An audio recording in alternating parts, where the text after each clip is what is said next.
میں آگے بڑھنے سے پہلے ذرا ایک مسئلے کے اوپر گفتگو کر دوں. ابھی جناب حفیظ اللہ صاحب نے اپنے کچھ تاثرات بیان کرتے ہوئے ایک مسئلے سے متعلق بھی اپنی رائے کا اظہار کیا، اور یہ اظہار ایک بہت بڑے عالم فاضل جناب حضرت مولانا ریاض احمد صاحب قاسمی دامت برکاتہم کی ایک بات پر انہوں نے تبصرہ کرتے ہوئے کیا. مسئلہ کیا ہے؟ مسئلہ یہ ہے کہ یہ ویڈیوگرافی اور ڈیجیٹل تصویر جس کو کہا جاتا ہے، اس کا شرعی حکم کیا ہے؟ ایک مسئلہ ہے جو علماء کے درمیان میں زیر بحث ہے، اور اب سے بھی بہت سالوں سے زیر بحث ہے. اس پر میری تحریرات بھی موجود ہیں، میں نے مضامین بھی اس کے اوپر لکھے ہیں. یہ جو مسئلہ ہے، یہ مسئلہ علماء کے درمیان میں زیر بحث مسئلہ ہے، اور اس مسئلے میں علماء کی رائیوں میں اختلاف ہے. بعض علماء اس بات کے قائل ہیں کہ ڈیجیٹل تصویر جو آتی ہے یہ دراصل ایک عکس کی طرح ہے، یعنی وہ تصویر نہیں ہے بلکہ ایک عکس ہے. کچھ علماء کی یہ رائے ہے. بہت سارے علماء کی رائے اس کے خلاف یہ ہے کہ ڈیجیٹل تصویر بھی دراصل تصویر ہی ہے، یعنی جیسے آپ دوسری تصویریں لیتے ہیں اسی طرح یہ بھی تصویر ہی کے حکم میں ہے. جیسے کسی کارڈ پہ لے لیا جائے یا کسی کپڑے پہ لے لیا جائے یا اسی طریقے پر کسی کاغذ پہ لے لیا جائے، تو جیسے وہ تصویر ناجائز ہے اسی طریقے پر یہ ڈیجیٹل تصویر جو ویڈیو کی شکل میں ہوتی ہے یہ بھی دراصل ناجائز ہے. لیکن جیسے کہ میں نے کہا کہ مسئلے میں اختلاف ہے. بہت زیادہ علماء اس طرف ہیں. دارالعلوم دیوبند کا فتویٰ یہی ہے، مظاہر العلوم کا فتویٰ یہی ہے، اسی طرح اور بہت سارے اداروں کا فتویٰ یہی ہے، بہت سارے مفتیان کرام کا فتویٰ یہی ہے کہ ڈیجیٹل تصویر بھی ناجائز ہی ہے. اس لیے اکثر علماء اسی کو اس وقت مانتے ہیں. حضرت مولانا ریاض احمد صاحب زید مجدہم نے جو یہاں پر اپنا اظہار کیا وہ اسی بنیاد پر ہے کہ اکثر علماء اسی طرف ہیں، اور ہمارے ہندوستان کے بڑے بڑے ادارے بھی یہی کہتے ہیں، یہی فتویٰ دیتے ہیں کہ یہ تصویر ہے، یہ عکس کے حکم میں نہیں ہے، تصویر کے حکم میں ہے، اور تصویر ہونے کی وجہ سے ناجائز ہے. یہی حضرت مولانا فرما رہے تھے آپ کے سامنے، اور ان لوگوں کو ڈانٹ رہے تھے جو تصویر لینے کی کوشش کر رہے تھے، اس لیے کہ وہ اسی کے قائل ہیں. اب یہاں پر ایک بات یہ سمجھ لیں کہ بعض مسائل میں اختلاف ہوتا ہے. یہ مسئلہ بھی اختلافی ہے. اس میں مولانا کا جو نقطہ نظر تھا انہوں نے اس کو بیان فرمایا اور لوگوں کے سامنے اس کو رکھا، اور انہوں نے چونکہ اسے ناجائز سمجھا جیسے کہ جمہور علماء سمجھتے ہیں اور بڑے بڑے ادارے سمجھتے ہیں اور یہی فتویٰ دیتے ہیں، تو اسی فتوے کے مطابق انہوں نے یہ بات یہاں پر ظاہر کی کہ بھائی اس کو ختم کرنا چاہیے، یہ کیا چیز ہے، اور اس پر غصے کا اظہار بھی کیا. ایسے موقع پر غصے کا اظہار بھی جائز ہے، بلکہ بعض جگہ مستحب بھی ہے، بعض جگہ واجب بھی ہو جاتا ہے. دینی مسائل کے سلسلے میں اگر کوئی آدمی کبھی غصے سے کہہ دے کوئی حرج کی بات نہیں ہے. حدیث کے اندر آتا ہے کہ نبی اکرم صلی اللہ علیہ وسلم ایک بار مسجد تشریف لائے. مسجد میں آپ نے دیوار کے اوپر دیکھا، قبلے کی دیوار پر، کہ کسی آدمی نے تھوک دیا ہے. مسجد کے اندر تھوک اللہ کے نبی علیہ السلام کو بڑا ناگوار گزرا. مسجد ہے، محترم جگہ ہے، مقدس جگہ ہے، اللہ کا گھر ہے. وہ تھوکنے کے لیے نہیں ہے، وہ گندگی ڈالنے کے لیے نہیں ہے. اللہ کے نبی علیہ السلام نے جب اس کو دیکھا آپ کو بہت غصہ آیا، بہت غصہ آیا۔ حضرات صحابہ کہتے ہیں کہ غصے کے عالم میں اللہ کے نبی علیہ السلام ڈانٹتے ہوئے کہہ رہے تھے کہ کس نے کیا ہے، اور خود آپ تشریف لے گئے، اور جانے کے بعد جہاں پر وہ تھوک یا کچھ لگا ہوا تھا اس کو آپ نے کھرچ دیا اور نکال ڈالا، اور پھر یہ فرمایا یہ اللہ کے گھر ہے جو کسی ایسی ویسی چیز کے متحمل نہیں ہے۔ اب دیکھو اللہ کے نبی علیہ السلام نے غصہ کیا کہ نہیں کیا؟ یہ غصہ نفس کے لیے نہیں ہوا کرتا، یہ غصہ اللہ کے لیے ہوتا ہے۔ غصہ اپنے نفس کے لیے کرے حرام ہے، ناجائز ہے۔ مثلا ایک آدمی نے کسی کو کچھ کہہ دیا، اس پر غصہ ہو رہا ہے، برا بھلا کہہ رہا ہے، غصے کا اظہار کر رہا ہے۔ اسلام کے اندر بے موقع غصہ کرنا ناجائز ہے، اور یہ غصہ بہت بری بلا ہے، نہیں ہونی چاہیے۔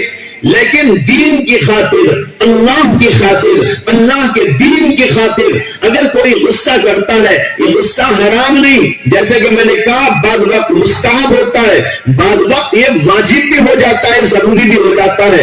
اگر کوئی آدمی سمجھتا ہے کہ چیز ناجائز ہے اور اس کو روکنے کے لیے وہ اپنے غصے کا اظہار کرتا ہے، وہ کہتا ہے کہ اٹھاؤ اس کو، لے جاؤ اس کو، یہ کیا بدبختی کا کام کر رہے ہو، غلط کام کر رہے ہو، اس طرح کہنے میں کوئی مذائقہ نہیں ہوتا، کیونکہ یہ اللہ کے لیے غصہ ہے۔ جناب حفیظ اللہ صاحب اپنی تقریر میں فرماتے غصہ حرام، علماء خود کہتے ہیں بے شک غصہ حرام ہے اپنے نفس کے لیے، لیکن اللہ کے دین کے لیے غصہ کرے یہ جائز ہے۔ میں نے ابھی حدیث آپ کو سنائی، ایسی بہت ساری احادیث موجود ہیں جس میں اللہ کے نبی علیہ السلام کے غصے کا ذکر آتا ہے۔ ایک دفعہ ایسا ہوا کہ اللہ کے نبی علیہ السلام نے دیکھا کہ دو آدمیوں میں جھگڑا ہو رہا ہے اور قرآن کی کسی مسئلے کے اوپر بحث کر رہے، قرآن ایسا پڑھنا چاہیے، ایک آدمی کہتا نہیں قرآن ایسا پڑھنا چاہیے۔ اللہ کے نبی علیہ السلام نے غصہ کیا، اور وہاں پر حدیث کے اندر لفظ آتا ہے کہ اللہ کے نبی علیہ السلام کا چہرہ غصے کی وجہ سے بالکل سرخ ہو گیا، یعنی لال ہو گیا۔ صحابی اس کو بیان کرتے ہوئے کہتے ہیں اللہ کے نبی کا چہرہ سرخ اور لال ہو گیا، ایسا جیسے کہ یوں سمجھو کہ آپ کے گالوں کے اندر انار کے دانوں کا رس گھول دیا گیا ہو۔ عجیب تعبیر کی حضرات صحابہ نے۔ حضور اقدس صلی اللہ علیہ وسلم بہت حسین تھے، بہت جمیل تھے، آپ کی خوبصورتی تو ایسی خوبصورتی کہ اللہ نے دنیا میں کسی کو نہیں دی۔ آپ جب یوں ہی نارمل ہوتے تھے تب بھی حسین و خوبصورت ہوتے تھے، اور جب آپ کو غصہ آ جاتا تھا اور آپ کے چہرے انور پر لال لال ڈوریاں آ جاتی تھی تو وہ بھی بڑی خوبصورت معلوم ہوتی تھی۔ اسی کو پیش نظر رکھتے ہوئے ایک صحابی کہتے ہیں ایسا لگ رہا تھا گویا کہ اللہ کے نبی علیہ السلام کے گالوں کے اندر انار کے دانوں کا رس گھول دیا گیا ہو۔ یہ تھے اللہ کے نبی علیہ السلام۔ اب میں بتانا چاہ رہا ہوں غصہ ہوئے نہ ہوئے غصہ، لیکن یہ اپنے نفس کے لیے غصہ نہیں تھا، یہ دین کے لیے غصہ تھا۔ اس لیے حضرت مولانا ریاض احمد صاحب زیدہ مجدہم نے جو انہوں نے سمجھا اور ان کے نزدیک جو راجے تھا، ان کے نزدیک جو مفتہ بھی قول تھا، اس کے مطابق انہوں نے جس کو ناجائز سمجھا اس پر اظہار ناراضگی کیا اور غصے کا اظہار کیا۔ تو بھائی یہ ان کا بالکل حق ہے، ہمیں ان کی قدر کرنی چاہیے، اور ایسے علماء کی ضرورت ہے کہ بر وقت وہ جو چیز صحیح ہوتی ہے، ظاہر ہوتی ہے، اس کو بیان کر دیا کرے۔ ایسا ہونا چاہیے، ایسا نہیں کہ بھائی لیکن لپٹی بات ہو جائے، یہ بات اچھی نہیں ہوا کرتی۔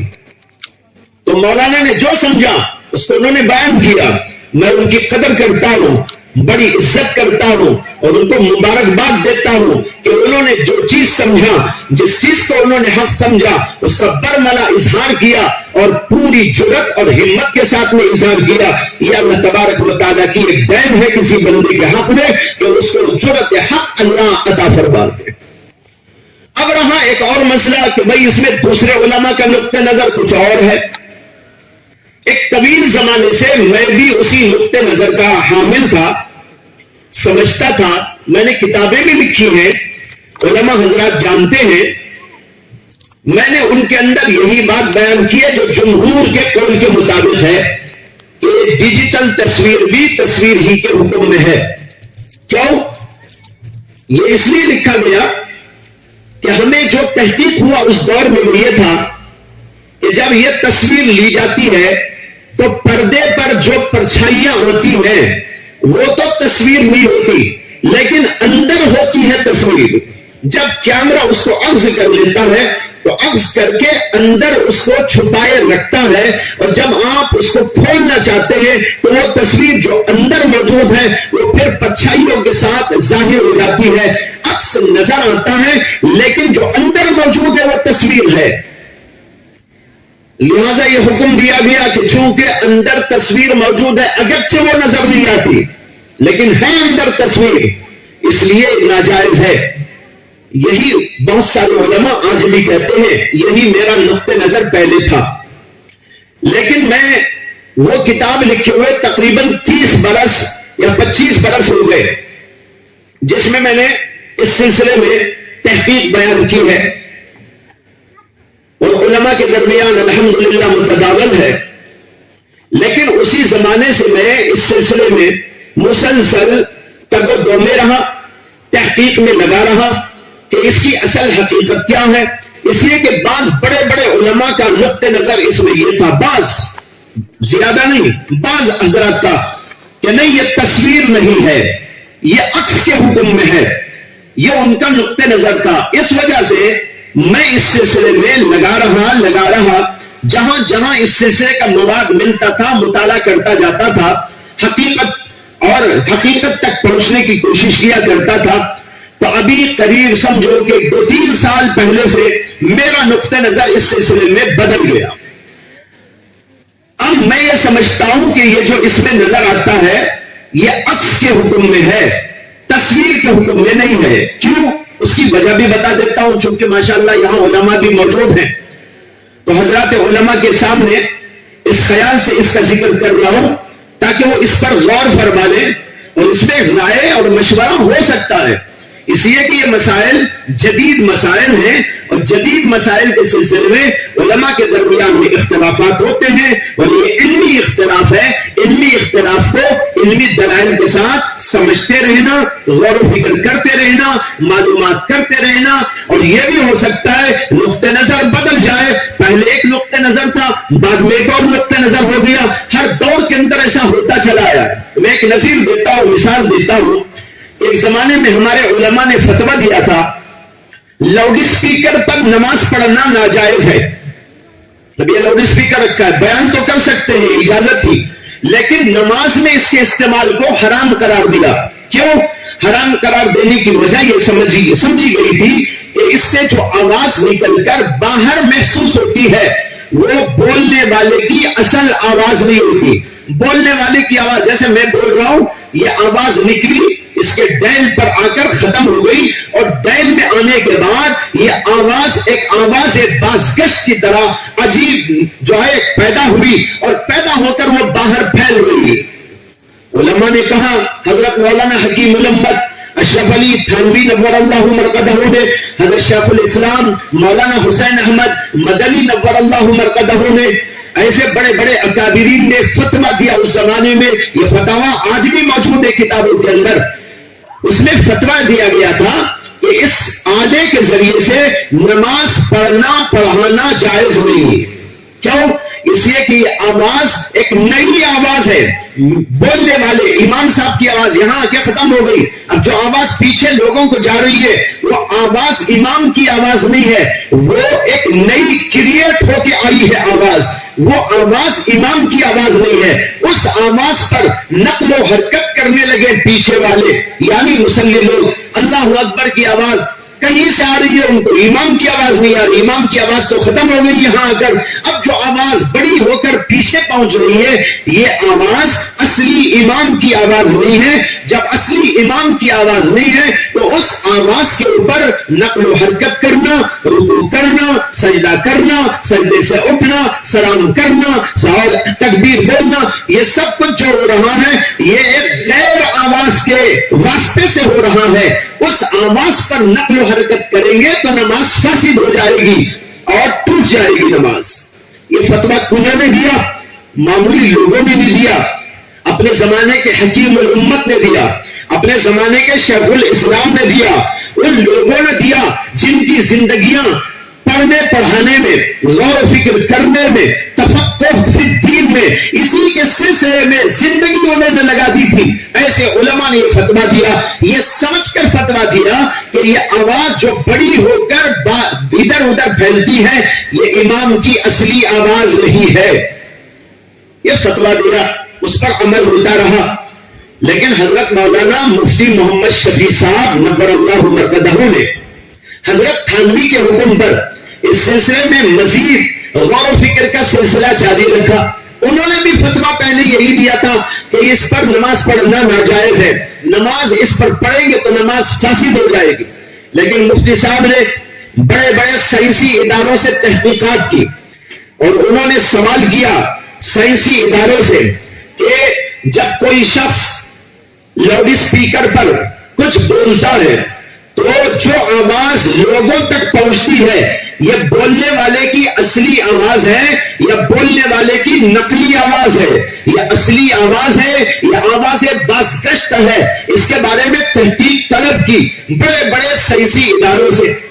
مفتی شفیع صاحب رحمت اللہ علیہ پہلے تو فتویٰ ناجائز ہی کا دیتے تھے، لیکن انہوں نے یہ تحقیق جاری رکھ کر جب ان کے سامنے سائنسدان لوگوں کی تحقیقات آئی اور واضح طور پر آئی کہ جو آواز اس میں سے نکلتی ہے وہ امام کی اصلی آواز ہے، بولنے والے کی اصلی آواز ہے، خطاب کرنے والے کی اصلی آواز ہے، یہ نقلی آواز نہیں ہے. تو انہوں نے پھر فتویٰ دیا اور تفصیلی طور پر وہ سارا مواد جمع کیا اور اسی کے روشنی میں فتویٰ دیا اور کہا کہ پہلے میں نے فتویٰ دیا تھا، میرے اکابر نے بھی فتویٰ دیا تھا، حکیم الامت تھانوی نے بھی فتویٰ دیا تھا، شیخ الاسلام مدنی نے بھی فتویٰ دیا تھا کہ ناجائز ہے اس پر نماز پڑھنا. لیکن اب میری رائے بدل گئی اس لیے کہ یہ تحقیق میرے سامنے آئی. چنانچہ ان کا رسالہ ملتا ہے لاؤڈ اسپیکر مکبر الصوت کے نام سے، اس کے اندر یہ پوری تفصیل موجود ہے. بھائیوں بتانا یہ ہے نئے مسائل آتے ہیں، علماء کی ذمہ داری ہوتی ہے غور و فکر کرنا، دلائل کی روشنی میں، حقائق کی روشنی میں اس کی تہ تک پہنچنا. کبھی وہ ایسا ثابت ہوا ایک مسئلہ بتایا گیا لیکن تحقیق نئی سامنے آ گئی، انہوں نے اپنے فتووں سے رجوع کر لیا. ایسا دنیا میں چلتا رہتا ہے، اس کے اندر کوئی بھی غلط بات نہیں ہے. آپ کہنے لگے بھائی پہلے حرام کا فتویٰ دے دیا اس کے بعد حلال کا فتویٰ دے دیا. لوگ ایسے ہیں اور اس طرح کے تانے کستے ہیں. یہ وہ لوگ تانے کستے ہیں جو علم کی حقیقت سے واقف نہیں، قرآن اور حدیث سے واقف نہیں، اور ان کو یہ بات معلوم نہیں ہے کہ تفقہ فی الدین کیا ہوتا ہے، علماء کی ذمہ داری کیا ہوتی ہے، علماء دلائل پر غور کیسے کرتے ہیں، حقائق پر غور کیسے کرتے ہیں. وہ علل تک کوئی بات نہیں کہتے، حرام کہتے ہیں دلیل سے کہتے ہیں، حلال کہتے ہیں دلیل سے کہتے ہیں. یہ بھی دلیل والی بات وہ بھی دلیل والی بات ہے.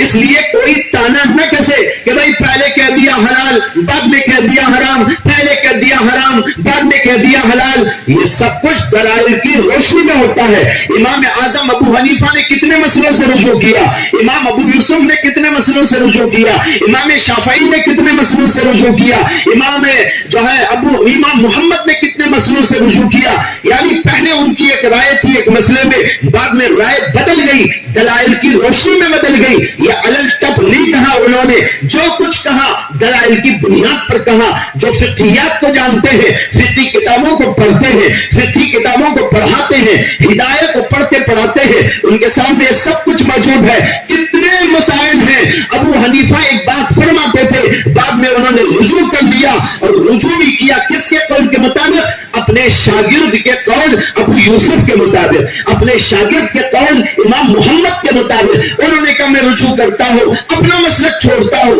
یہ لیتا ہوں، اس لیے کہ دلیل کی قوت ادھر سے زیادہ ہے. میری دلیل میں قوت نہ تھی، اس کو چھوڑ دیا اور اس کو لے لیا. بھائیو بتانا مجھے کیا ہے؟ ایسا ہو سکتا ہے، اس میں کوئی اچنبھا نہیں، کوئی تعجب نہیں، اور اس میں کوئی اعتراض کی بات بھی نہیں۔ اب آئیے اصل مسئلے کی طرف جس کو میں پیش کر رہا تھا۔ یہ مسئلہ بھی ایسے ہی ہوا میرے حق میں کہ میں مسلسل لگا رہا یہ دیکھنے کے لیے کہ اس میں جو تصویر آتی ہے وہ تصویر کا اطلاق اس پر ہوتا ہے یا محض عکس کا اطلاق اس کے اوپر ہوتا ہے۔ یہ تحقیق کرتے کرتے میں اس نتیجے پر پہنچا، اور میں نے سائنسدانوں کا کلام اس سلسلے میں پڑھا، اور اسی طریقے پر ان عرب علماء کا کلام بھی پڑھا جو اس سلسلے میں جانکاری رکھنے والے، اور پوری تحقیق کے بعد اس سلسلے میں انہوں نے کچھ لکھا ہے۔ الل ٹپ لکھنے والوں کی بات نہیں کر رہا ہوں، ان فقہاء کی بات کر رہا ہوں جو ذمہ دارانہ طور پر غور کرتے ہیں، ذمہ دارانہ طور پر لکھتے ہیں، تفقہ کے بعد لکھتے ہیں، حقیقت کو جاننے کے بعد لکھتے ہیں۔ ان کا کلام بھی میں نے پڑھا۔ اسی طریقے پر ہمارے ہندوستان میں اور بازو پڑوس ملک میں جو علماء اس سلسلے کی حقیقت سے واقف ہو کر جو فتوے اس سلسلے میں لکھے ہیں، میں نے ان کو بھی پڑھا۔ ان ساری تفصیلات کو پڑھنے کے بعد، ایک طرف سائنسدانوں کی تحقیق پڑھنے کے بعد، دوسری طرف عرب علماء میں سے جو لوگ اس فن سے واقف ہو کر لکھنے والے ہیں ان کے کلام کو پڑھنے کے بعد، اور تیسرے ہندوستان اور پاکستان کے ان علماء کی بات جنہوں نے اس فن کو سمجھنے کے بعد حقیقت حال کی طرف روشنی ڈالی، ان کے کلام کو پڑھنے کے بعد میں اس نتیجے پر پہنچا کہ اس میں اندر بھی تصویر نہیں ہوتی، باہر بھی تصویر نہیں ہوتی۔ اندر تو یہ ڈیجیٹل ہے، ڈیجیٹل کا مطلب یہ ہے کہ کچھ حروف اور نقوش ہوتے ہیں، کچھ اعداد و شمار ہوتے ہیں۔ جب یہ عکس کرتا ہے کیمرہ تو اندر جانے کے بعد کوئی تصویر وہاں پر نہیں ہوتی۔ اب میری تصویر لی جائے تو میرا کوئی چہرہ وہاں پر نہیں ہوتا، کہیں پر بھی نہیں ہوتا، البتہ کچھ حروف اور نقوش کی شکل اختیار کر لیتی ہے، اور پھر جب وہ نقوش اور حروف کو جاری کرنا چاہتے ہیں تو تصویر کی شکل میں یعنی عکس کی شکل میں نظر آنے لگتا ہے۔ اس لیے یہ عکس جو نظر آتا ہے یہ عکس کے حکم میں ہے، اندر بھی کوئی تصویر نہیں، باہر بھی کوئی تصویر نہیں۔ یہ تحقیق ہونے کے بعد میں نے اس سلسلے میں ایک رسالہ بھی لکھا، لیکن وہ اب تک اس لیے شائع نہ ہو چکا، نہ ہو سکا کہ لاک ڈاؤن کا زمانہ چل رہا تھا اور مسلسل جو ہے حالات خراب چل رہے تھے، اور تمام ادارے اور تمام جو ہے اس طرح کے تباہ کرنے والے ادارے سب بند پڑے ہوئے تھے۔ اس لیے اور بھی میری کئی کتابیں ہیں جو اس درمیان میں لکھی گئی، تقریباً 10 کتابیں ہیں جو لاک ڈاؤن کے زمانے میں اختر نے لکھی اللہ کے فضل سے، کرم سے، لیکن وہ اب تک شائع اس لیے نہ ہوئی کہ سلسلہ جیسے کہ آپ دیکھ رہے ہیں تمام چیزوں کی بندش کا تھا، لاک ڈاؤن کا تھا، اس لیے تباہ کا سلسلہ نہیں ہو سکا ہے۔ بتانا یہ چاہتا ہوں یہ ایک دوسرا نقطہ نظر ہے۔ اب میں اپنے نقطہ نظر کے مطابق عمل کروں اور ان علماء کے مطابق جو اس کو جائز قرار دیتے ہیں، اور مولانا تشریف لائے انہوں نے اپنے خیالات کا اظہار کیا، انہوں نے اپنے نقطہ نظر کا اظہار کیا اور اس کے اوپر غصے کا اظہار کیا، ان کو بھی بلا شک و شبہ وہ حق حاصل ہے اور ہم کو بھی حق حاصل ہے کہ ہم اپنی بات پیش کریں۔ اس میں ایک دوسرے کی تردید، ایک دوسرے کی تنقید، ایک دوسرے کے ساتھ میں کوئی برا سلوک، ایک دوسرے کو برا سمجھنا یہ ہرگز جائز نہیں۔ بات سمجھ میں آئی کہ نہیں آئی بھائی؟ اس مسئلے پر اتنا تفصیلی کلام عوامی مجمع میں کبھی میں نے نہیں کیا تھا، علماء کے مجمع میں تو کئی جگہ ہو گیا، لیکن چونکہ اٹھ گیا وہ مسئلہ میں کیا کروں، میں تو نہیں چاہتا تھا کہ بولوں، لیکن عجیب اتفاق ہوا کہ جو ہے حضرت مولانا نے اپنی رائے کا اظہار کیا اور بالکل برحق کیا، بار بار کہتا ہوں برحق کیا، برحق کیا، برحق کیا۔ ان کا اس کو پورا حق تھا، پورا حق تھا، پورا حق تھا۔ مجھے اور کسی کو ان پر رد کرنے کا کوئی حق نہیں ہے، یہ اچھی طرح آپ سمجھ لیں۔ اور میں اپنا جو نقطہ نظر رکھتا ہوں وہ اپنا نقطہ نظر جو پہلے تھا وہ بھی بیان کر دیا، تحقیقات کیا سامنے آئی اس کو بھی میں نے بیان کر دیا، اور میں نے یہ بھی بتایا کہ میں نے کتاب لکھ دی ہے اور سارے حوالے اس کے اندر درج ہیں۔ الحمدللہ اس کتاب کے اندر ایک بات اور ہے، چونکہ علماء حضرات یہاں موجود ہیں اس لیے یہ عرض کرنے کی بھی جرات اس لیے کر رہا ہوں تاکہ علماء مجھے مشورہ دے سکے۔ میں نے اس کے اندر ایک اہم باب یہ قائم کیا ہے کہ عکس کا حکم کیا ہے شریعت میں۔ بہت سارے لوگ یہ سمجھتے ہیں کہ اگر یہ تصویر نہیں ہے عکس ہے تو جائز نہیں. جائز ہونے کے حدود ہیں. یہ کب جائز کب ناجائز اس کے جو حدود ہیں اس کے اوپر میں نے بہت تفصیلی کلام کیا ہے. شاید 50 صفحے سے زیادہ اس رسالے کے اندر اسی پر بحث ہے کہ کن کن حالات میں عکس سے فائدہ اٹھانا جائز اور کن حالات کے اندر عکس کا استعمال ناجائز. یہ ایک فقہی ضابطوں کے تحت فقہی تحقیقات کے تحت میں پورے کا پورا باب لکھا گیا, بلکہ پوری ہی کتاب الحمدللہ فقہی تحقیقات سے لبریز ہے. یہ بتانا چاہتا ہوں یہ اپنے اپنے نقطہ نظر کی بات ہے جس کو ہر آدمی اپنا حق سمجھ کر استعمال کرتا ہے, کر سکتا ہے, لیکن ایک دوسرے کی ایسی تردید نہ کرے جس سے تنقیص ہو, توہین ہو یا ان کے جو ہے حق کو چھیننے کی بات آئے. یہ بات نامناسب ہے. لیکن جناب حفیظ اللہ صاحب نے اپنی 4 رائے کا اظہار کیا. انہوں نے کہا کہ بھائی یہ ایسا نہیں ہونا چاہیے تھا. میں نے اسی لیے تھوڑی سی وضاحت جناب کے سامنے کرنا مناسب سمجھا تاکہ حدود کے اندر رہتے ہوئے ہم سب کچھ کریں, کہیں حدود سے پھلانگ نہ جائے.